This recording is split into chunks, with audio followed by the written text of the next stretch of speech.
वचन की तरफ जाना चाहता हूं। परमेश्वर आप सभी को बहुत आयत से आशीष दे।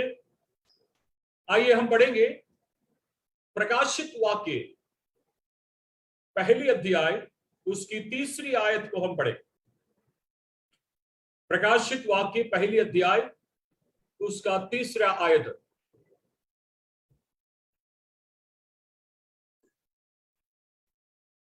धन्य है वह जो इस भविष्यवाणी के वचन को पढ़ता है और वे जो सुनते हैं और इसमें लिखी हुई बातों को मानते हैं, क्योंकि समय निकट है। परमेश्वर की महिमा हो, परमेश्वर की स्तुति हो। आपको लाभ देने वाली बातें मैं अब आरंभ में कहना चाहूंगा। वो इस प्रकार है, प्रकाशित वाक्य पहले अध्याय 3 जो पद है जो अभी हमने पढ़ सुना है, उसमें इस प्रकार लिखा है, धन्य है वह जो इस भविष्यवाणी के वचनों को पढ़ता है। भविष्यवाणी के वचनों को पढ़ता है। और नीचे लिखा है और जो सुनता है। और तीसरी बात लिखा है, इसमें लिखी हुई बातों को मानते हैं,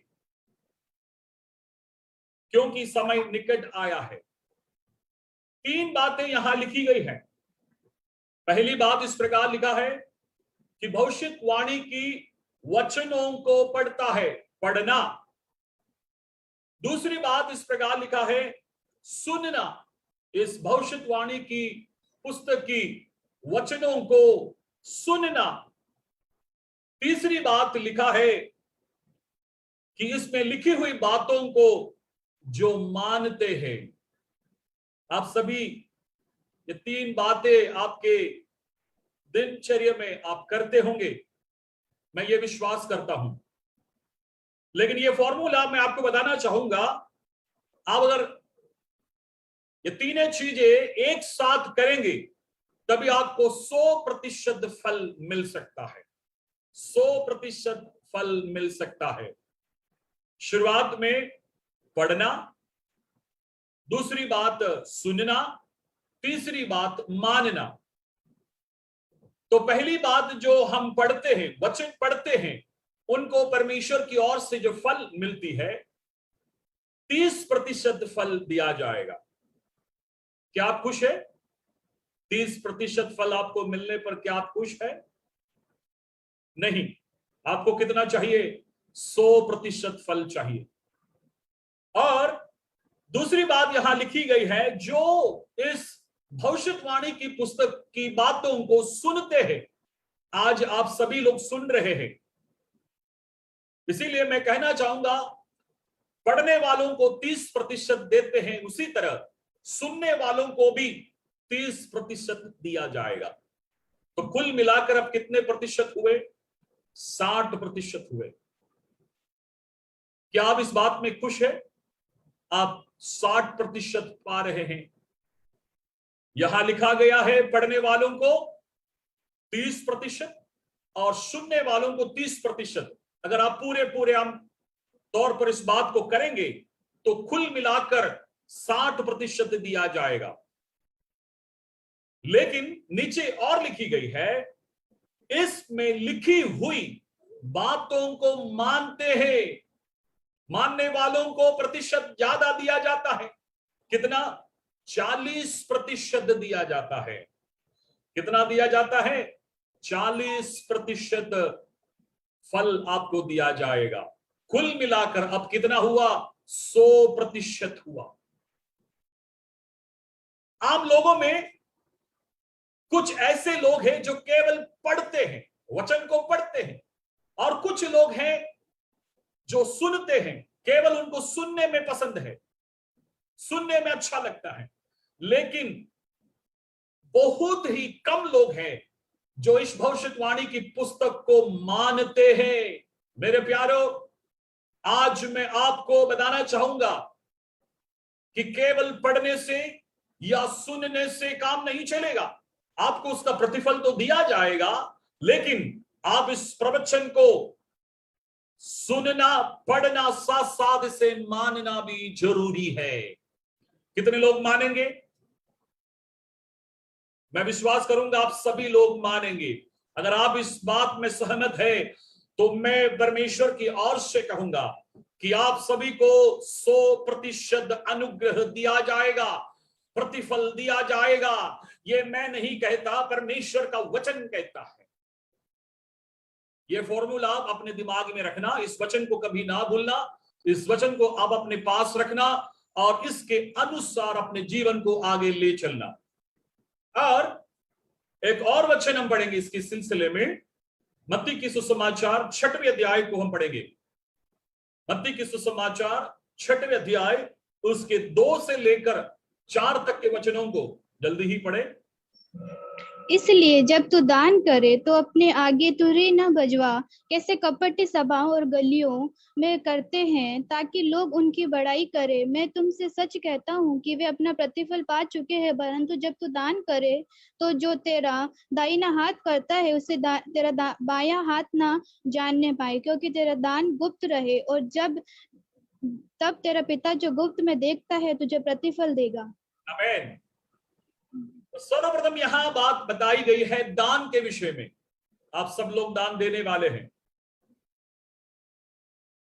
आपके दान देने के विषय में मुझसे ज्यादा आप सभी लोग माहिर हैं। सभी परमेश्वर के लिए, परमेश्वर के दास के पास या कलीसिया में दान को समर्पित करते हैं। मैं कहूंगा दान के विषय में यहां लिखा गया, उससे पहले 6वें अध्याय उसकी पहली वचन में इस प्रकार लिखा है, यीशु मसीह का कहना है, सावधान रहो, सावधान रहो। और लिखा है, तुम मनुष्यों को दिखाने के लिए धर्म के काम ना करो, धर्म के काम ना करो। तो नंबर 1, पहली बात, धर्म का काम है दान देना।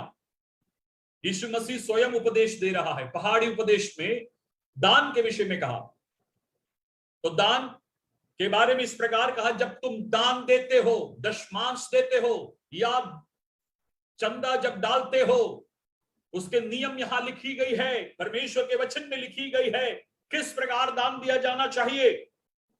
दूसरों के समान, कपटियों के समान, अन्य जातियों के समान दान ना डालना, दूसरों को दिखावे में आप दान ना डालना, बल्कि दान करे तो क्या करना चाहिए, जो दाहिने हाथ जो आप दे रहे हैं वो बाएं हाथ को समझ में नहीं आना चाहिए। 4th आयत में लिखा है, अगर आप इसी तरह से करेंगे तो क्या होगा, तुम्हारा दान जो देने की जो प्रक्रिया है, देखने वाला एक परमेश्वर है जो स्वर्ग में हमारा अब्बा, हमारा पिता है, जो गुप्त में हमें देख रहा है, वो हमें क्या करेगा, गुप्त में हमें आशीष देगा, प्रतिफल देगा। यह परमेश्वर का वचन कहता है। इसीलिए मेरे प्यारों, जब भी आप दान देते हो तो आप अपने बटवे में हाथ डालते हैं, लेते हैं। तो कैसे लेते हैं, बड़े बड़े नोट हमारे पास आते हैं तो उसको रहने दो। छोटी नोट और फटी हुई नोट और सबसे कम कीमत वाली नोट निकाल कर हम क्या करते, दान में डालते हैं। परमेश्वर का वचन कहता है, कैसा कहता है, जो आप दान कम से होकर देंगे तो आप कम ही पाओगे, अगर ज्यादा होकर आप देंगे तो ज्यादा पाएंगे। लोभी होकर, लोभ में आप जो कुछ बोएंगे तो आप लोभ में ही कटनी काटी जाएगी। अगर आप उधार आप देते हैं तो उदारता से ही आप कटनी काट सकते हैं। यह मेरा नियम नहीं है, यह परमेश्वर का नियम है। इसीलिए दान के विषय में यह फॉर्मूला आप ध्यान रखना, आपको 30% आशीष दी जाएगी। Hallelujah, hallelujah. आप सब लोग सहमत है, विश्वास करते हैं यह बात सच है। दान देने वालों को परमेश्वर की ओर से प्रतिफल है। परमेश्वर का वचन कहता है 30% आपको दी जाएगी। और आगे बढ़े और उसके 6वें अध्याय, मत्ती की सुसमाचार 6वें अध्याय उसकी 5 से लेकर पढ़े। जब तू प्रार्थना करे तो कपटियों के समान ना हो, क्योंकि लोगों को दिखाने के लिए आराधनालयों में और सड़कों के मोड़ों पर खड़े होकर प्रार्थना करना उनको अच्छा लगता है। मैं तुमसे सच कहता हूँ कि वे अपना प्रतिफल पा चुके हैं। प्रार्थना के विषय में लंबी पद, लंबे वचन वहां लिखी गई है, लेकिन समय ना होने के कारण मैं उसको संक्षिप्त में आपको बताना चाहूंगा। तो पहली हुई दान के विषय में, दूसरी हुई यीशु मसीह कहता है जब भी तुम प्रार्थना करो तो इस रीति से किया करो, कपटियों के समान प्रार्थना ना करो, अन्य जातियों के समान तुम प्रार्थना ना करो, दूसरों के सामने तुर ही ना बजाओ जैसे कपटी बजाते, उनके बारे में परमेश्वर का वचन कहता है उनको प्रतिफल मिल गया, संसार में प्रतिफल मिल गया। क्या आप संसार के प्रतिफल को पाना चाहते हैं या परमेश्वर का प्रतिफल पाना चाहते हैं? आज रात के समय आप अपने आप से निर्णय लेने पाए, प्रतिफल परमेश्वर से पाना है या मनुष्य से पाना है। मनुष्य से पाने वाले प्रतिफल बहुत छोटा रहता है, लेकिन खुदा बाप से आप जो प्रतिफल पाएंगे वो सबसे बड़ा और वो अच्छा रहेगा। ध्यानपूर्वक रहे, कोई इधर उधर ना जाए।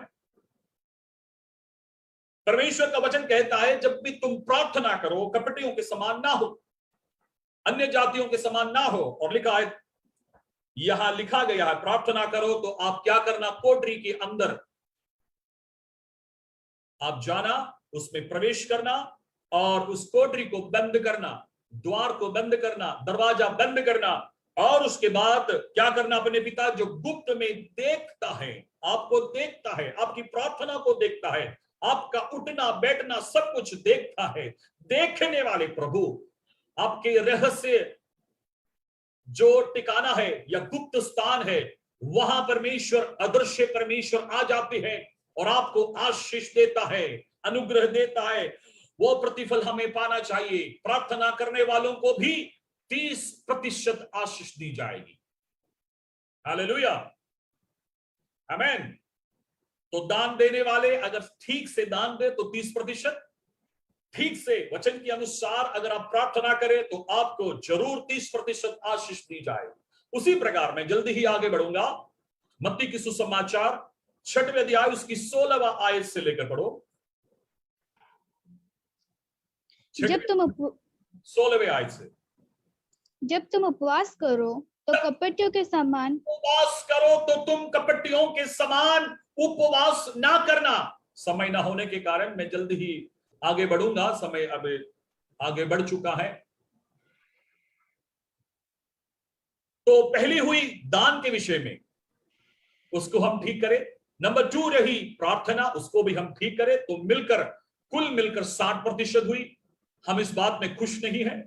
हमें कितना चाहिए? 100% चाहिए, 100% चाहिए। अगर हमें 100% चाहिए तो उपवास को भी इसमें जोड़ना चाहिए, तब जाकर उपवास में आपको 40% दी जाती है। 40% आपको उपवास में दी जाती है। मेरे प्यारों, आप वैसे नहीं उपवास कर रहे, उपवास का भी प्रतिफल परमेश्वर दिया जाता है। तो यहां पर 17 आयत में लिखा है, क्या लिखा है? जब उपवास करो तो सिर पर तेल मल और मुंह को धो, तेरा पिता जो गुप्त में है तुझे उपवासी जाने। मनुष्यों को दिखाने के लिए उपवास ना करे, बल्कि परमेश्वर के उपस्थिति में, परमेश्वर की इच्छा के अनुसार हम उपवास करें तो वो उपवास सिद्ध किया जाएगा या उसको स्वीकार किया जाएगा। उसका सही प्रतिफल परमेश्वर की ओर से आप पाएंगे। तो कुल मिलाकर कितने हुए? 100%। परमेश्वर कहता है अगर कठिनाई की बातें तुम्हारे जीवन में आती है तो आप क्या करना? उपवास सहित प्रार्थना करना। अगर बीमारी नहीं निकलती है, अगर आपके जीवन के समस्या का हल नहीं होता है, आपके प्रश्न का जवाब नहीं मिलता, आपको उत्तर नहीं मिलता, तो आप क्या करना चाहिए? प्रार्थना के साथ उपवास को जोड़ो, उपवास को जोड़ो। जोड़ने के बाद जरा देखो उसका फल जल्दी निकलता है।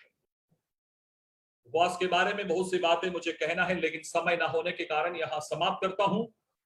यह फॉर्मूला है। तो पहली बात मैंने आपको बताया, 100% का फॉर्मूला बताया वचन के हिसाब से।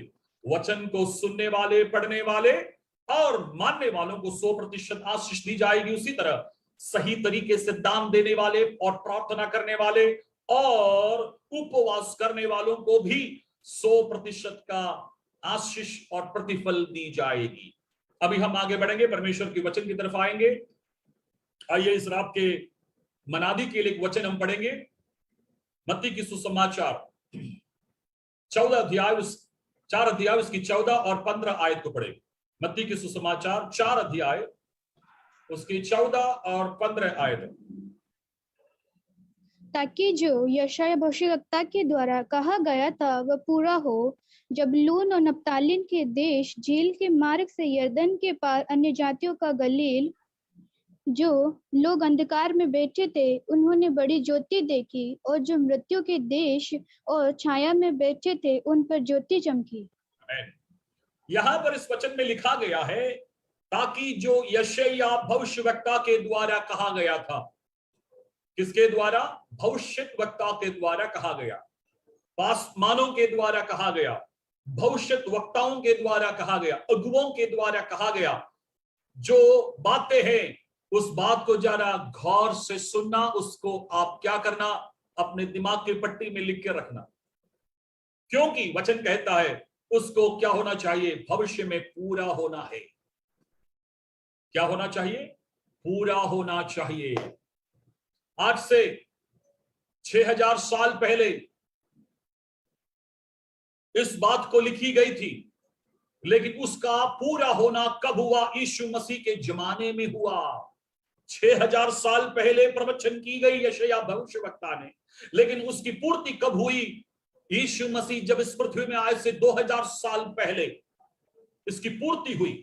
तो मैं कहूंगा आज जो बातें प्रवचन दी जाती है उस प्रवचन को बराबर अपने हृदय में रखना, मनों में रखना, क्योंकि वो कल होने जा रहा है। क्या हुआ है? यहां लिखा गया है कि जबूलून नप्ताली के देश, झील के मार्ग से यरदन के पास अन्य जातियों का गलील। कौन सा शहर का नाम दिया? अन्य जातियों का गलील।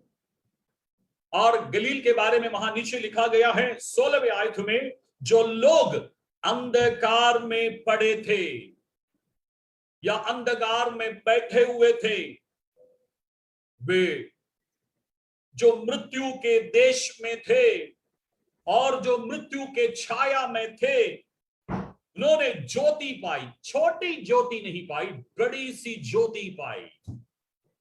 तो यशायाह भविष्यवक्ता ने जो बात कही, छोटी ज्योति के बारे में नहीं कहा था, एक बड़ी ज्योति के बारे में कहा था कि आज से कुछ साल पहले या आने वाले साल क्या होने वाला है? एक व्यक्ति संसार में आने वाला है, उसका नाम है इम्मानुएल, परमेश्वर हमारे संग। इस अर्थ के साथ वो आने वाला, उसका नाम यीशु रखेगा। और वो आने के बाद क्या करेगा? आपके शहर में जो अंधियारा है उसको हटाया जाएगा, जो अंधियारा है उससे हटाया जाएगा। आज मैं कहूंगा, ऐलान करूंगा, प्रवचन के साथ ऐलान करूंगा, आप मिशन इंडिया के साथ सेवा करते हैं, मिलजुल कर परमेश्वर की महिमा करते हैं, आराधना करते हैं, पास्टर राजू थॉमस के साथ आराधना करते हैं। आप जोधपुर के निवासी है, आपके ऊपर मंडराने वाले एक अंधियारा है। उस अंधियारे के विषय में आज आपको मैं प्रवचन दे रहा हूं कि आगामी दिनों में, आने वाले दिनों में इस अंधियारा आपके घरों से, आपके कमरे से, आपके बच्चों से, आपके पतियों के जीवन से और आपके पड़ोसियों के जीवन से और आपके समूह के और से, पूरे जोधपुर शहर से निकलने जा रहा है। क्या विश्वास करें? हालेलुया। जितने लोग विश्वास करते हैं, इस प्रवचन को अपने जीवन में लिख कर रखना कि आने वाले दिनों में आपके ऊपर मंडराने वाले सारी अंधियारा की शक्ति, शैतान की सारी योजना आज इसी रात, इसी क्षण आपके जीवन से निकल रहा है। आपके जीवन में जो असंभव बात है, जो ठीक नहीं होता, उस बात को परमेश्वर ठीक करने जा रहा है। मैं यीशु के नाम से प्रवचन दे रहा हूं कि अभी इसी वक्त जो कोई प्रार्थना करते हैं और नया निर्णय लेते हैं, उनके जीवन में परमेश्वर अद्भुत कार्य करने जा रहा है। कौन सी अद्भुत कार्य, छोटी ज्योति नहीं, बड़ी ज्योति आपके जीवन में प्रवेश करने जा रहा है। हालेलुया। परमेश्वर आपको बहुत आशीष दे। अब इसके डिटेल में जाएंगे, इसकी गहराई में इस वचन को सीखे, समझे। तो यहां लिखा गया है गलील के बारे में। गलील कैसे लोग थे? अन्य जाति के लोग थे। उनको ना तो वचन मालूम है, ना ठीक से गाना गाना आता है, ना तो गवाही बोलने आता है, ना तो ठीक से दान देते हैं, ना तो उनके खेत में खेती होती है। हर जगह अंधियारा अंधियारा अंधियारा, हर जगह सूखापन, कुछ भी प्राप्त नहीं होता। किसी भी घर में जाओ, पतियों के बारे में पूछो, बच्चों के बारे में पूछो, तो कहेंगे ये सब के सब बेकार है, कोई ठीक नहीं है। आपकी शहर के बारे में नहीं बोलता, कहां के? गलील के निवासियों के बारे में कहता। गलील के निवासी कैसे परिस्थिति में थे? अंधियारे के परिस्थिति में थे। लेकिन वहां पर क्या पहुंचा? कौन पहुंचा? यीशु मसीह पहुंचा। जरा हम पढ़ेंगे लूका की सुसमाचार, उसका 4 अध्याय, उसके 14 आयत को पढ़े। लूका का सुसमाचार 4 अध्याय, उसके 14 आयत। फिर यीशु आत्मा की सामर्थ से भरा हुआ गलील को लौटा और उसकी चर्चा आसपास के सारे देश में फैल गई। आमीन। कौन पहुंचा गलील में? यीशु मसीह पहुंचा। यीशु मसीह पहुंचा। आज आपके शहर में कौन आ रहा है? यीशु मसीह आ रहा है। क्या आप उसे स्वीकारेंगे? आज रात के समय वचन लेकर यीशु मसीह आपके पास आ रहा है, आपके बिगड़ी परिस्थिति को बनाने आ रहा है। वह कैसे आ रहा है? वहां उस वचन में लिखा है, फिर यीशु आत्मा की सामर्थ से भरा हुआ, आत्मा की सामर्थ से भरा हुआ गलील को लौटा। कहां लौटा? गलील को लौटा। और वहां क्या हुआ? उस समय पहले उसकी कोई चर्चा नहीं हुई थी, लेकिन अब उसकी चर्चा फैलने लगी। आसपास के लोग समझने लगे ये कौन है? यीशु, यीशु, यीशु। कैसे लौटा? वो आत्मा के सामर्थ से लौटा। मेरे प्यारों, आज आप उपवास और प्रार्थना में लगे हैं, प्रार्थना में लगे हैं, उपवास कर रहे हैं, तो आपको किसकी सामर्थ चाहिए? पवित्र आत्मा का सामर्थ चाहिए। मुझे आपके पासवान ने जो लिंक भेजा, उसमें से मुझे पता चला, I will build my church, मैं अपनी कलीसिया बनाऊंगा, अधोलोक के फाटक उस पर प्रबल नहीं होगा। यह वचन मैंने उस लिंक पर देखा था। यीशु मसीह संसार में इसीलिए आया था कि कलीसिया बनाने के लिए। कलीसिया बनाने छोटी सी बात नहीं है, इसीलिए यीशु मसीह ने इस बात को जोड़ा, मैं अपनी कलीसिया बनाऊंगा बनाऊंगा बनाऊंगा, लेकिन अधोलोक के फाटक मेरे खिलाफ रहेंगे। अधोलोक के फाटक मतलब अंधियारा, वो हमारे तरफ आएंगे, शैतान की योजना हमारे तरफ आएंगे। लेकिन हमें घबराने की आवश्यकता नहीं है, क्योंकि यीशु स्वयं कहता है, मैंने संसार को जीत लिया है। उपवास और प्रार्थना के साथ हमें भी यह निर्णय लेना है, हमें भी ये परिश्रम करना है कि किसी भी तरह से इस अंधियारे पर जीत हासिल करना होगा। अंधियारे पे जीत हासिल करना होगा। यीशु मसीह अंधियारे पे जीत हासिल किया, शैतान पर जीत हासिल किया। जब वो उपवास और प्रार्थना में था, शैतान उसके पास आया और कहने लगा, इस पत्थर को कहो रोटी बन जाए। क्या यीशु ने रोटी बनाया? कदापि नहीं। यीशु मसीह ने कहा, परमेश्वर के जन कैसे जीवित रहता है? रोटी से नहीं, केवल रोटी से नहीं, बल्कि परमेश्वर के मुंह से आने वाले उन वचनों से वो जिंदा रह सकता है। तो मेरे प्यारों, में आज रात के समय आपसे कहूंगा, आपको सामर्थ देने वाली वचन है परमेश्वर का केवल वचन। ये वचन क्या कर सकता है? हमें सामर्थ दे सकता है। ये वचन हमें क्या कर सकता है? टूटी परिस्थिति को बना सकता है। हमारे जिंदगी की पराजय को प्रभु जय में बदल सकता है। हमारे जीवन के असंभव बातों को संभव में बदल सकता है। इसीलिए रात के समय हमें घबराने की आवश्यकता नहीं है, हमें इधर उधर थाकने की आवश्यकता नहीं है। केवल उसी की ओर देखे जो जयवंत हुआ है। क्रूस की तरफ देखो, क्रूस की तरफ देखो। वो हमें बता रहा है कि मैंने इस संसार को जीत लिया है, अंधियारे पे जयवंत हुआ है, शैतान को मैंने जीत लिया है। तो मेरे प्यारो, आज मैं कुछ बातें अंधियारे के बारे में कहूंगा जो हमारे जीवन में प्रतिदिन टटोलता है। आइए हम पढ़े निर्गमन के पुस्तक 10 अध्याय उसके 21वें वचन को। निर्गमन के पुस्तक, पुराने नियम में निर्गमन के पुस्तक 10 अध्याय उसके 21 वचन को जरा पढ़े।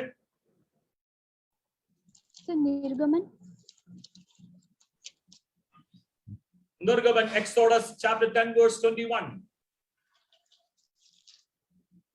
फिर यहोवा ने मूसा से कहा, अपना हाथ आकाश की ओर बढ़ा कि मिस्र देश के ऊपर अंधकार छा जाए, ऐसा अंधकार की टटोला जा सके।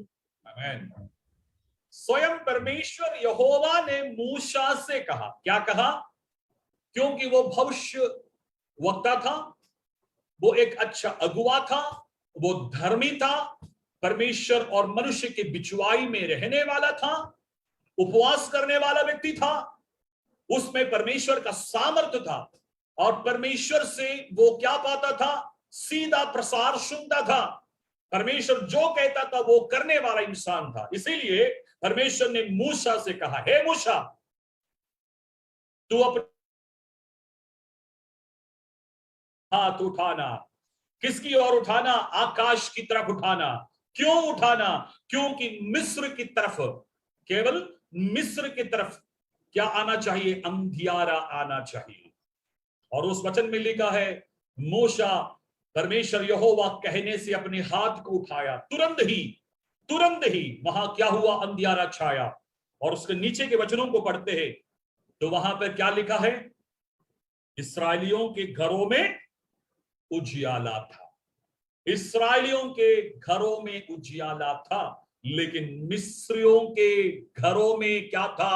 अंधियारा था। किसके कहने से? परमेश्वर यहोवा के कहने से। और उस अंधियारे के बारे में बताया जाता है कि वो अंधियारा ऐसा अंधियारा था, ऐसा अंधियारा था, उसके बारे में लिखा है कि देख नहीं सकता। आपस में भले हम खड़े हैं लेकिन आपस में देख नहीं सकता, इतनी घोर अंधकार। और दूसरी बात बताया, कोई अपने स्थान से नहीं उठा, क्योंकि उस अंधियारे के बारे में बताया है, उस अंधियारे ने उन लोगों को, मिस्र के लोगों को टटोला गया, स्टैचू बन गया, स्तंभ बन गया, मूर्ति हो गई, वह हिल नहीं सका। कितने दिन? केवल 3 दिन तक। मैं नहीं कहता, परमेश्वर का वचन कहता है ये ऐसी अंधियारा थी जो लोगों को टटोला गया है, टटोला गया है। मैं कहूंगा आपके शहर में आसपास की तरफ आप झांक कर देखो कि ऐसे कोई व्यक्तियां हैं जो अंधियारे में टटोला गया है। काफी दिनों से, काफी महीनों से, काफी सालों से यह अंधियारा टटोला गया है। यह अंधियारा अब कलीसिया के भीतर भी प्रवेश कर चुका है। यह अंधियारा हमारे घरों में प्रवेश कर चुका है, इसीलिए कि हम टटोले गए हैं। हमें मालूम है अपने भाई के साथ प्रेम रखना चाहिए, भाईचारे में रहना चाहिए, लेकिन अंधियारे ने टटोल दिया, इसीलिए आपस में बात नहीं कर सकता, प्रेम नहीं कर सकता। काफी दिन हो चुके, काफी हफ्ते हो चुके, काफी महीने हो चुके हैं कि आपस में बात करके, अगर आपको ये वचन आप तक पहुंच रहा है और आप टटोले हुए अवस्था में है, तो परमेश्वर की आत्मा कहता है आपके भीतर से ये अंधियारा निकलना जरूरी है। ये अंधियारा निकलना जरूरी है। अगर आप अपने भाई से प्रेम नहीं रखते, आप बात नहीं करते, आप भाईचारे में नहीं रहते, भले आप मसीही कहलाते हैं, परमेश्वर के दास और दासी कहलाते हैं, एक ही परिवार में है, एक ही घर में है, एक ही बिस्तरे में है, पति के साथ बात नहीं होता, बच्चों के साथ बात नहीं होता, इसका मतलब ये अंधियारा टटोला गया है। और मैं दूसरी बात बताऊंगा, ये अंधियारा कलीसिया में भी कई लोगों को टटोला गया है। इसका मतलब यह है कि आप सब मिलकर, एक साथ मिलकर प्रभु मेज में शामिल होते हैं, एक रोटी की सहभागी बनते हैं, एक शरीर की सहभागी है, एक प्याले से पीते हैं, फिर भी आप एक साथ बात नहीं करता। काफी दिन हो चुके हैं, काफी हफ्ते हो चुके हैं। अगर इस अंधियारा आपके शरीर से होकर टटोला गया है, आपके परिवार से होकर टटोला गया है, या आपके कलीसिया से होकर टटोला गया है, तो आज ही इसी वक्त उपवास में बैठे हुए आप लोगों से कहूंगा, उल्लहना दो, उसे ढांटो यीशु के नाम से। आपके हृदय खुल जाए, आपके मन भावना खुल जाए, सिकड़ी हुई परिस्थिति को बदल जाए, विस्तारवाद में आ जाए। आप अपने मन से कहने पाए कि मैं परमेश्वर की बेटी हूं, मैं परमेश्वर का दास हूं, होने के नाते में सबके साथ एक स्वभाव का रहना चाहिए, अलग अलग स्वभाव का नहीं। घर में कुछ स्वभाव, कलीसिया में और कुछ स्वभाव, और दूसरे मंडी में जाते तो दूसरा और कुछ स्वभाव। ऐसे नहीं रहना चाहिए। हमारा स्वभाव एक सा होना चाहिए। अगर एक सा नहीं है तो मेरे प्यारो, ये अंधियारा हमें टटोला गया है। केवल मिस्री के लोगों के जीवन में नहीं, हमारे जीवन में टटोला गया है। पवित्र आत्मा अगर आपसे ये बात कर रहा है तो इसी वक्त निर्णय ले और इस बात से छुटकारा पाने पाए। शैतान की योजना है कि आप दूसरों से बात ना करना, आप दूसरों से बात ना करना। आप बात करते समय शैतान कहेगा ये तेरे विरुद्ध इसने काम किया है, इसीलिए इससे बात ना करना। लेकिन पवित्र आत्मा कहता है उससे क्षमा कर, उससे क्षमा कर, उससे क्षमा कर। उस समय हमें क्या करना चाहिए? सारी सोच विचार, जो बुरी चिंता है, वो हमारी जटिलता हमारे जीवन में आती है, उसे निकाल दे और पवित्रता की तौर हम लौट आए, उस प्रकाश की तरफ हम लौट आए। यीशु मसीह इसीलिए कि आज से 2000 साल पहले इस पृथ्वी में आया कि हमारे जीवन में टटोले गए इस अंधियारे को दूर करे। अगर हमारे भीतर ये टटोला गया है, इसका मतलब है हमारे भीतर यीशु मसीह नहीं है, हमारे भीतर पवित्र आत्मा का सामर्थ्य नहीं है। हम उन अन्य जातियों के समान हैं, हम प्रभु की महिमा नहीं करते, हम कपटियों के समान दान देते, हम कपटियों के समान प्रार्थना करते, हम कपटियों के समान उपवास करते, इत्यादि बातें करने वाले कभी भी स्वर्ग राज्य प्रवेश नहीं कर पाएगा। ये मैं नहीं कहता, परमेश्वर की आत्मा कहता है। आमीन। परमेश्वर की आत्मा कहता है अंधियारा को निकाला जाना चाहिए। आइए हम आगे बढ़े। ये अंधियारा कैसे होता है? भजन संहिता को जरा पढ़े, 104, भजन संहिता 104 उसकी 20 से लेकर 22 तक के वचनों को जल्दी जल्दी पढ़े। तू अंधकार करता है तब रात हो जाती है, जिसमें वन के सब जीव जंतु घूमते फिरते हैं। जवान सिंह आहेर के लिए गरजते हैं और ईश्वर से अपना आहार मांगते हैं। सूर्य उदय होते ही वे चले जाते हैं और अपनी मांदों में जा बैठते हैं। आमीन। इस वचन से हमें क्या मालूम हुआ? अंधियारा कौन बनाता है? परमेश्वर बनाता है। उत्पत्ति की पुस्तक को जरा पढ़ो तो वहां पर यही लिखी गई है, परमेश्वर ने क्या बनाया? प्रकाश को बनाया, अंधियारे से प्रकाश को अलग किया। इस पृथ्वी के ऊपर अंधियारा छाया हुआ है।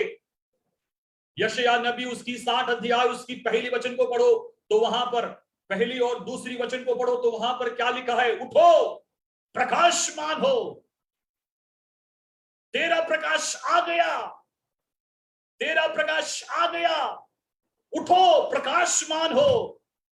गलील के निवासियों के समान मृत्यु के छाये में पड़े हुए लोगों से कह रहा है, उठो, तुम प्रकाशमान हो। हे अन्य जाति के गलील के निवासियों, उठो, प्रकाशमान हो। हे जोधपुर के निवासियों, आपसे कहते हैं, उठो, प्रकाशमान हो। जातियों के ऊपर घोर अंधकार छाया हुआ है, लेकिन हमारे ऊपर क्या छाई है? परमेश्वर का ज्योति छाई हुई है। स्वयं यीशु प्रकाश था और अपने चेलों को देकर कहा, तुम भी जगत के ज्योति हो, you are the light of the world. दिया जलाने के बाद उसको पैमाने की नीचे ना रखना, उस दीवा को आप क्या करना, ऊंचे स्तर पर रखे जाना चाहिए, ताकि कमरे में बैठने वाले प्रत्येक उसकी उजियाले को, उसकी ज्योति को अनुभव करना चाहिए। आज हमारी ज्योति कहां है?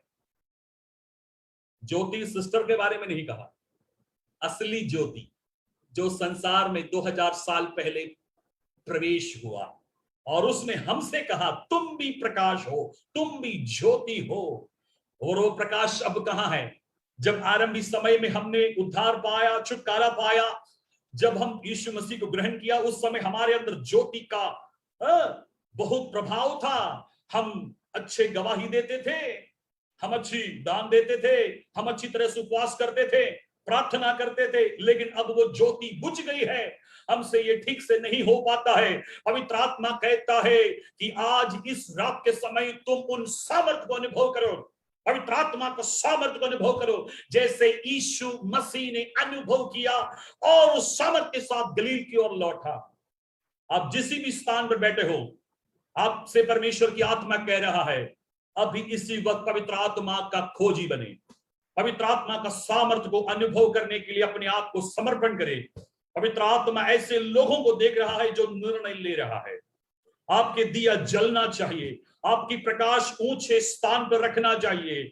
जातियों के ऊपर घोर अंधकार छाया हुआ है, लेकिन हमारे ऊपर परमेश्वर का प्रकाश उदय हुआ है। इसीलिए हमसे कहा जाता है, उठो प्रकाशमान हो, उठो प्रकाशमान हो। किसके लिए? परमेश्वर की महिमा के लिए। यह प्रकाश इसीलिए दी जाती है कि हम खुद से होकर प्रकाश होकर चले नहीं, बल्कि हम दूसरों को प्रकाश देने वाले बन जाए।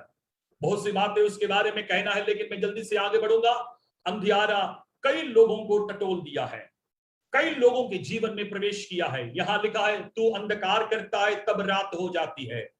उस समय क्या होती है? उस समय वन के या जंगल के सब जीव जंतु घूमते फिरते हैं। सब जंगल के पशु क्या करते हैं? घूमते फिरते हैं। अंग्रेजी में कहा जाए तो वे लोग एक्टिव हो जाते हैं। कब एक्टिव होते हैं? रात के समय एक्टिव होता है। परमेश्वर खुदा ने, हमारे बाप ने एक नियम बनाया है। दिन वो मनुष्य के लिए दिया गया, रात किसके लिए दिया गया? वन के पशुओं के लिए दिया गया है।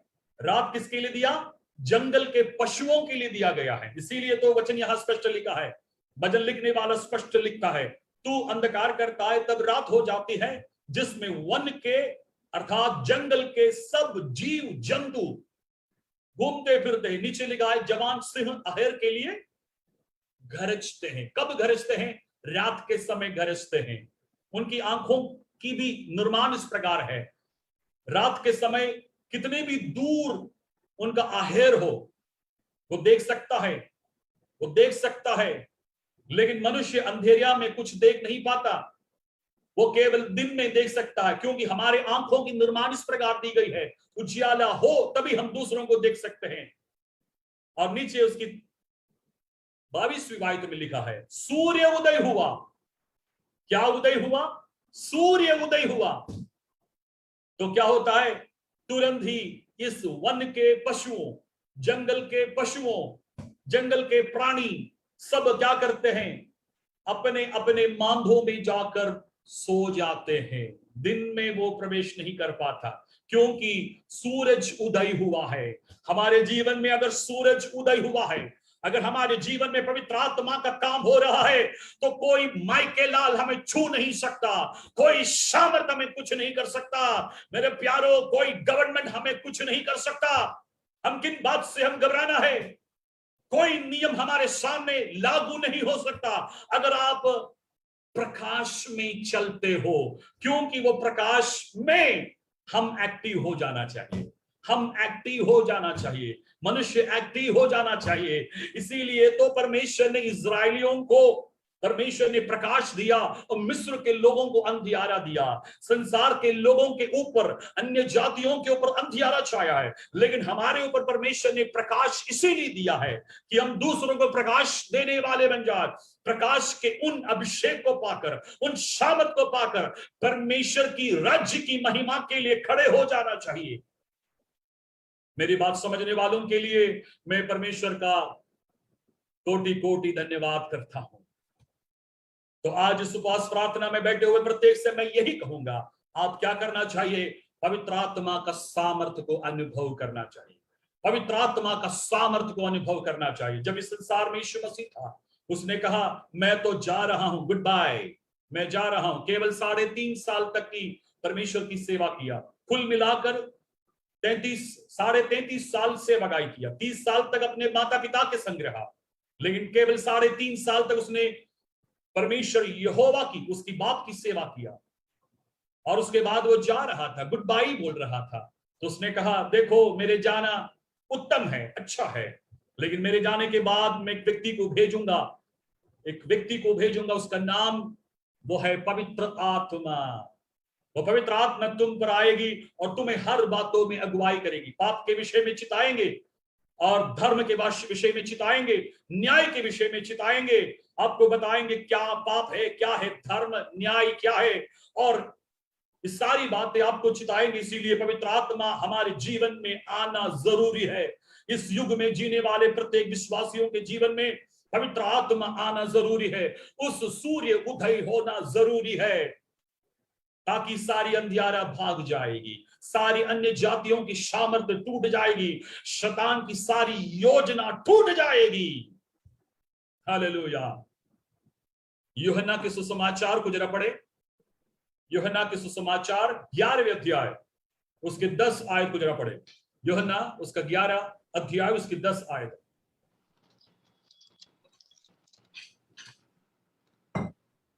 परंतु यदि कोई रात में चले तो ठोकर खाता है, क्योंकि उसमें प्रकाश नहीं। परमेश्वर का वचन यूहन्ना कहता है, क्या कहता है?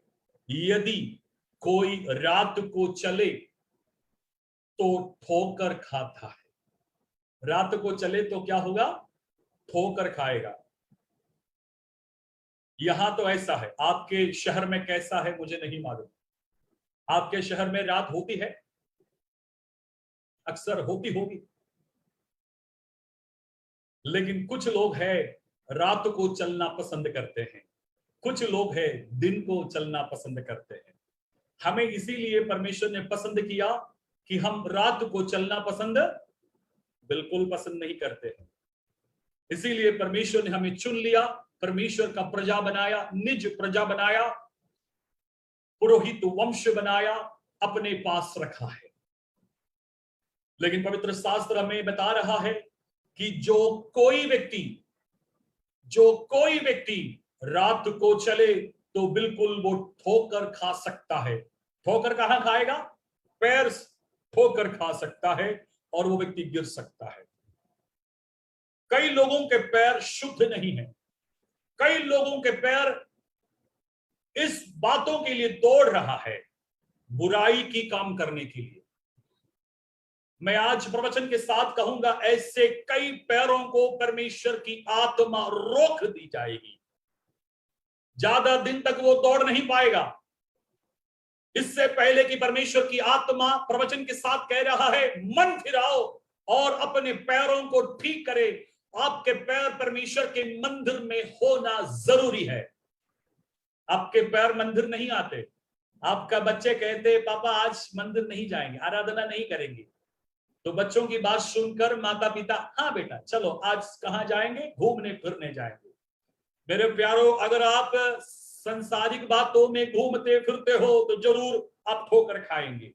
अन्यथा अगर आप परमेश्वर की तरफ आते हैं, परमेश्वर के उजियारे की तरफ आते हैं, परमेश्वर की मंदिर की तरफ आते हैं, दाऊद कहता है तेरे भवन के सामने उस ढेवड़ी में मैं एक नौकर के समान रहना चाहता हूं, चौकीदार के समान रहना चाहता हूं। उसका पैर वहां टिक गया है।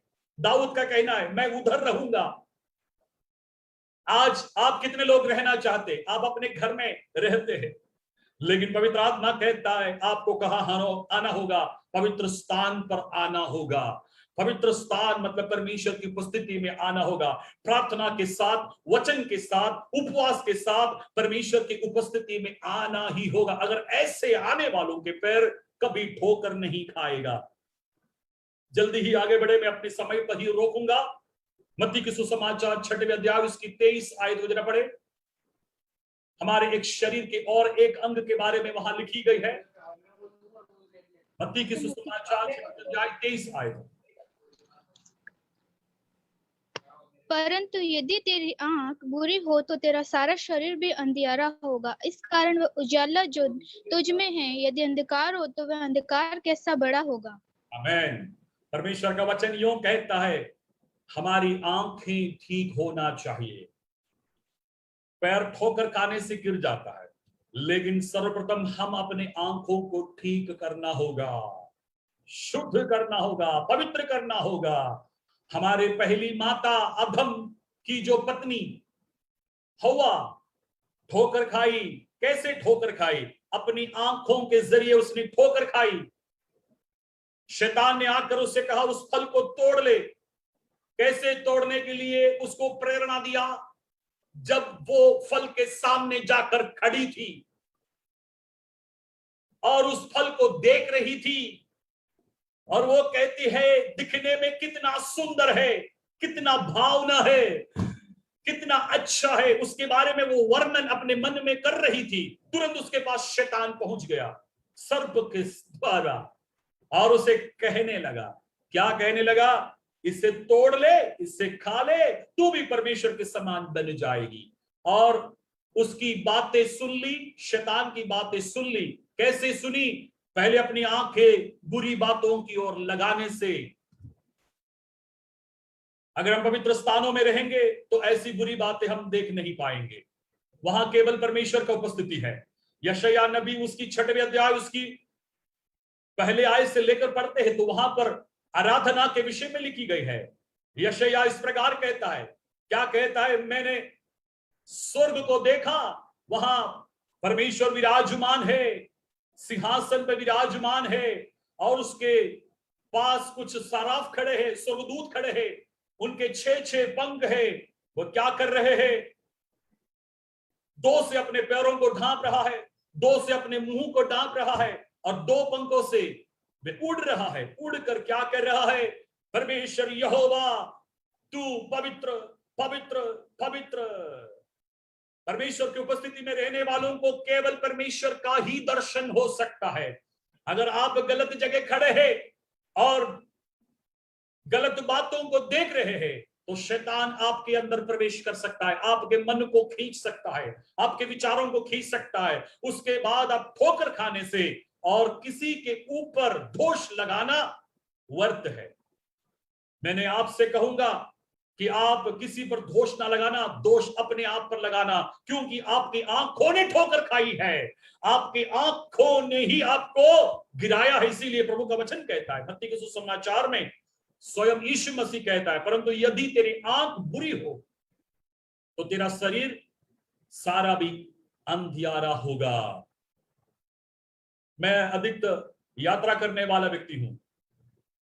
जब हम यात्रा करते हैं, सफर करते हैं, तो मेरे सामने होकर कुछ ट्रक जाती है, ट्रक लोरियां जाती है, उसके पीछे कुछ ऐसी बात लिखी है, बुरी नजर वाले तेरा मुंह काला।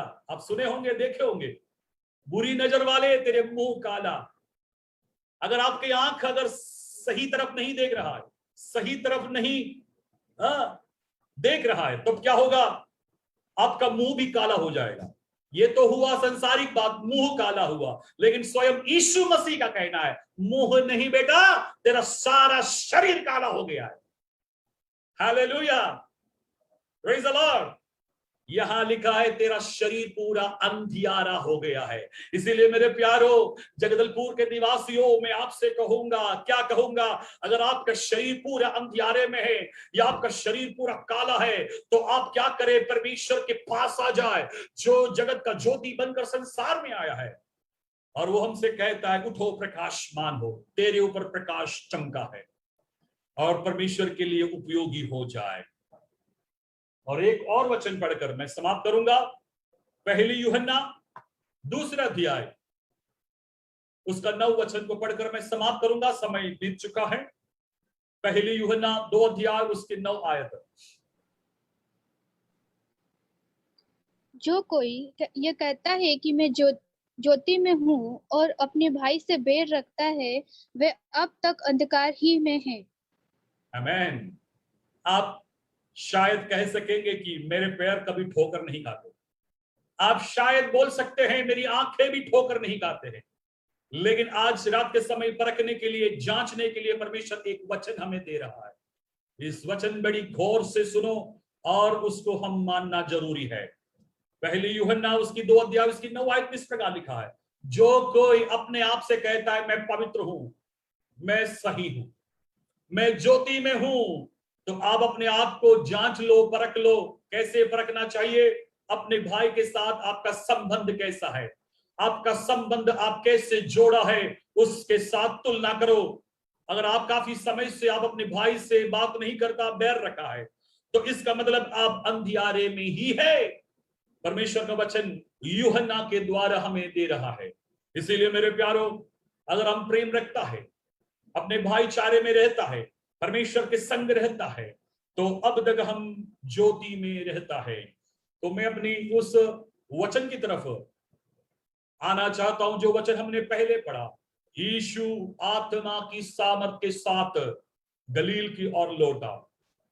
पहले हम सुनने में आए थे, गलील के विषय में लिखा गया है, जो अन्य जातियों का गलील था, जो अंधियारे में था, जो गलील मृत्यु के छाये में पड़ी थी, वे सब के सब ज्योति पाई और परमेश्वर की महिमा किया। अब तक मुझे जो समय दिया परमेश्वर के दास पास्टर राजू थॉमस और उनके परिवार को मैं धन्यवाद दूंगा, और फिर से मैं धन्यवाद दूंगा ब्रदर एंजो और सिस्टर बिंदु, उन परिवार को, और आप सभी को जितने आज मेरे सम्मुख बैठकर आपने जो प्रवचन सुना है, प्रचार सुना है, आप सबको मैं तहे दिल से धन्यवाद दूंगा। परमेश्वर आपको बहुत आयुष्य से आशीष दे, बहुत आयुष्य से आशीष दे। और हमारे लिए भी आप प्रार्थना करें। मैं इस समय गुजरात में दमन शहर में रहता हूं, पहले मैं मुंबई में था, मुंबई से यहां आकर 11 महीना हुआ है। आप हमारे लिए प्रार्थना करें, मेरे परिवार के लिए प्रार्थना करें, सेवकाई के लिए प्रार्थना करें। बहुत से लोगों को अंधियारे से प्रभु में लाने के लिए, ज्योति में लाने के लिए प्रभु हमें सहायता करें। सबको धन्यवाद। जय मसीह की। Praise the Lord.